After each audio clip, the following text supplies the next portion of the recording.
अक्सर मुझसे पेशेंट पूछते हैं कि मैम अब हमारा एक्ने का ट्रीटमेंट पूरा हो गया है, अभी हमारी स्किन बिल्कुल ठीक है, अब हमें कुछ इस तरह की चीज़ें बताइए जिससे कि ये एक्ने फिर से नहीं आए। हम खाने में ऐसी क्या चीज़ें खाएं जिससे एक्ने प्रिवेंट रहे, या ऐसी क्या चीज़ें हम अवॉइड करें जिससे ये फिर से नहीं आए। हेलो फ्रेंड्स, मैं हूँ doctor Nidhi Yadav, dermatologist and cosmetologist, और मैं प्रैक्टिस करती हूँ नारनौल हरियाणा में।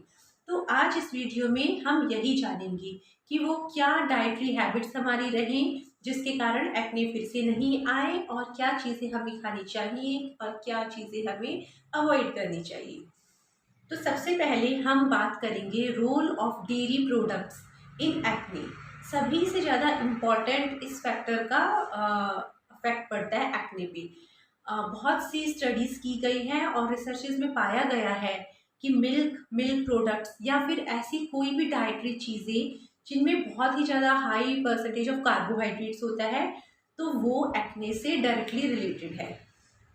अब डेयरी प्रोडक्ट्स में जैसे मिल्क हो गया, योगर्ट, पनीर, आइसक्रीम, इस तरह के शेक्स, इन सभी चीज़ों में क्या होता है, ये बॉडी में क्या चेंज करते हैं, हाइपर इंसुलिनीमिया। मीन्स कि ये हमारी बॉडी के इंसुलिन लेवल को इंक्रीज कर देते हैं, जिसकी वजह से ही ये एक्ने की सिवियरिटी को और उसकी फ्रीक्वेंसी को बढ़ाते हैं। काउ मिल्क में अराउंड 80% कैसीन प्रोटीन होता है और 20% वे प्रोटीन होता है। केसिन प्रोटीन रिस्पॉन्सिबल होता है IGF-1, that is insulin like growth factor 1 hormone, उसको रेज करता है। जबकि जो वे प्रोटीन होता है वो डायरेक्टली इंसुलिन लेवल को इंक्रीज कर देता है। अब पहले तो ये माना जाता था कि जो एंड्रोजन्स है लाइक DHT, डायहाइड्रोटेस्टोस्टेरोन, इस तरह के हार्मोन्स जो होती है वही रिस्पॉन्सिबल होती है एक्ने के लिए। बट लेटेस्ट रिसर्च से पता चला है कि एक्ने के ऑनसेट में भी और सिवियरिटी में भी IGF हार्मोन डायरेक्टली उसके प्रपोर्शनल रहता है। अब जो काउ मिल्क होता है वो ना सिर्फ इंसुलिन लेवल रेज करता है बल्कि IGF-1 लेवल भी रेज करता है, और एंडोजिनस मीन्स कि हमारी बॉडी में भी IGF-1 हार्मोन का सिंथेसिस बढ़ाता है। इसके अलावा आयोडीन जो खुद एक एग्रीवेटिंग फैक्टर है एक्ने के लिए, उसका कंटेंट रहता है उसमें। DHT जो प्रिकर्सर्स रहते हैं, DHEAS, ये सब हार्मोन्स भी रहती हैं, वो भी एक फैक्टर करती हैं एक्ने को बढ़ाने के लिए। उसके अलावा जो प्रेग्नेंट काउस होती हैं उनमें एंड्रोस्टिनिडियन, DHEAS और इस तरह के अलग DHT प्रिकर्सर्स रहते हैं जो और भी ज़्यादा हमारे हार्मोनल इश्यूज को बढ़ाते हैं। तो चलिए, ये तो मैंने आपको बताया कि इनका क्या रिलेशन है हमारे एक्ने से। पर एक बहुत ही इंटरेस्टिंग स्टोरी है कि हमारी ह्यूमन डाइट में मिल्क आया कैसे। तो इसी के बारे में मैं एक शॉर्ट स्टोरी आपको बताना चाहती हूँ। वैसे तो आप सभी लोगों ने ये स्टोरी सुनी ही होगी। हमारी हिंदू माइथोलॉजी के अकॉर्डिंग एक वॉर हुआ था दानव और देवताओं के बीच में, जिसमें समुद्र मंथन कहा जाता है।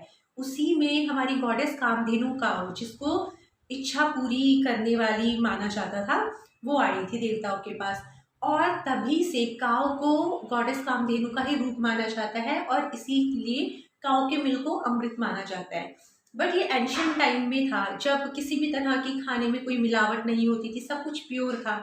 आजकल किस तरह एनिमल्स को रखा जाता है, किस तरह की उनको डाइट मिल रही है, किस तरह के उनको प्रोडक्शन बढ़ाने के लिए, दूध बढ़ाने के लिए किस तरह के हार्मोनल इंजेक्शंस दिए जाते हैं, ये हम सभी को पता है। इसीलिए अगर हम एडल्ट्स को एज सच काउ मिल्क की कोई रिक्वायरमेंट होती नहीं है।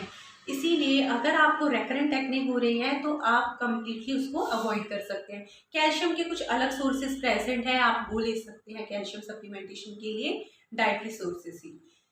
अब हम बात करेंगे जिम और एक्ने के रिलेशन में। जनरली जितने भी जिम ट्रेनीज होते हैं वो एक बहुत ही huge amount of whey and casein protein लेते हैं, around 40 to 80 gram per day. अब ये जो इतना हाई अमाउंट प्रोटीन रहता है वो कॉमर्शियली अवेलेबल प्रिपरेशंस में रहता है, और ये प्रिपरेशंस जनरली इनमें मिक्स रहता है ग्रोथ हार्मोन, इंसुलिन, IGF-1 और अदर DHT एक्सेट्रा। तो इनकी वजह से भी एक्ने बार बार होंगे, और मोस्टली इस तरह के एक्ने ट्रंक मीन्स की बैक पे ज़्यादा होंगे। उसके अलावा जैसे मैंने आपको बताया कि आयोडीन भी एक फैक्टर है एक्ने को बढ़ाने के लिए। देन उसके अलावा आप सभी को पता है कि हाईली प्रोसेस्ड फूड जितना भी है, जितना भी जंक फूड है, पिज्ज़ा, बर्गर, चाउमीन, समोसा, कचौड़ी, नमकीन, इस तरह की चीज़ें भी एक्ने को बढ़ाती है। ऑब्वियसली जितने भी आपके शेक्स रहेंगे, शुगर वाले, शुगर रिच डाइट्स रहेंगी, वो सब भी आपके एक्ने को बढ़ाएंगी। तो एक्सेस में तो कोई भी चीज़ आपके लिए अच्छी नहीं रहेगी, ये सब चीज़ों को आपको रेस्ट्रिक्ट करना ही पड़ेगा। तो जिन भी पेशेंट्स को रेकरेंट एक्ने से जो परेशान हो रहे हैं, उनको अपनी टोटल कैलोरी इनटेक का ध्यान रखना है। शुगर्स को बिल्कुल ही रेस्ट्रिक्ट रखें, क्योंकि शुगर एक तरह का पॉइजन ही है। उसके अलावा आप ग्रीन टी लें, करक्यूमिन लें, हल्दी लें, जो बहुत ही अच्छा है एक्ने के लिए। ओमेगा 3 फैटी एसिड जो कि रिच है सी फूड में। आप फिश कंज्यूम कर सकते हैं, आप वो ले सकते हैं। उसके अलावा ओमेगा 3 फैटी एसिड की सप्लीमेंट्स अवेलेबल हैं, आप वो भी ले सकते हैं अगर रिकरेंट एक्ने हो रहे हैं।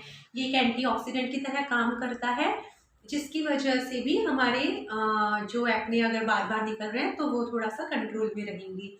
इसके अलावा पल्सेस, लेज्यूम्स, नट्स, ये बहुत ही अच्छी डाइट है।